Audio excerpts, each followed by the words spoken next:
Welcome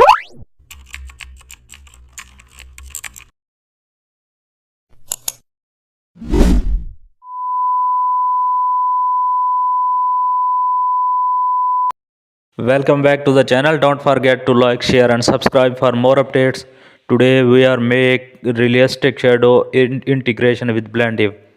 When adding objects, the shadow placement often looks fake. Blendif helps the window shadow melt perfectly into the background. Create a shadow layer using a soft black brush.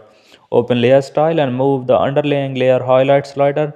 This allows bright ground highlight to shine through the shadow.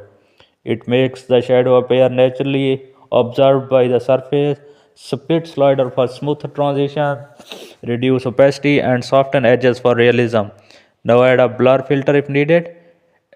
A subtle tweak makes the shadow believable immediately. This beats